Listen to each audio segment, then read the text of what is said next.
Well, I'm a doctor of audiology, so I'm not an MD. I knew early on that I liked healthcare, but I didn't want to go to medical school. My freshman year of college, I got really stressed out. I thought all my friends had majors and I didn't have something picked out.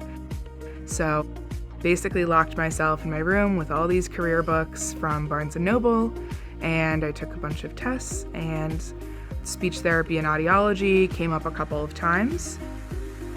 Definitely a few people that were influential for me. There's an SLP named Fern, and she let me shadow her. That was a great experience.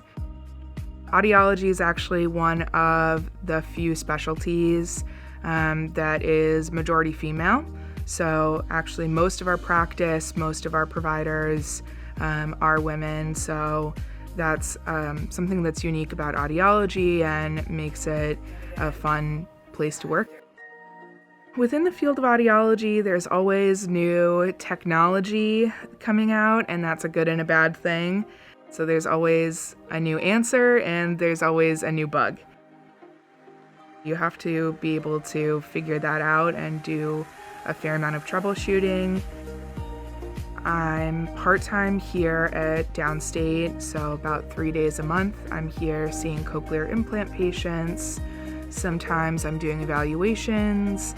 Sometimes I'm doing initial activations. I see people for follow-ups, as they're getting used to wearing them.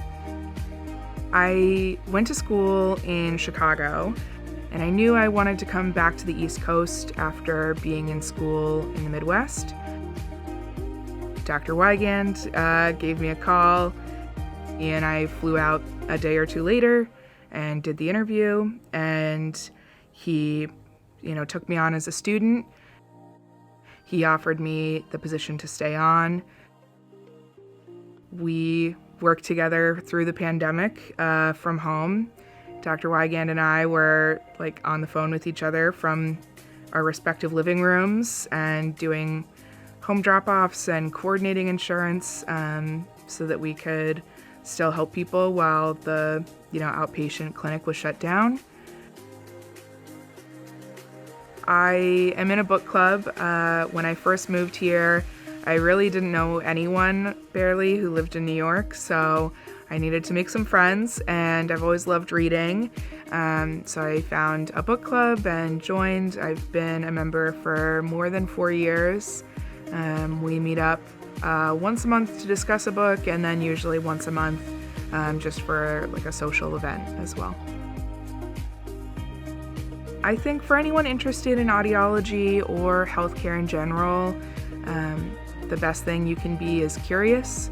And so reaching out to a local audiologist or any other provider and asking if you can shadow them or what they think.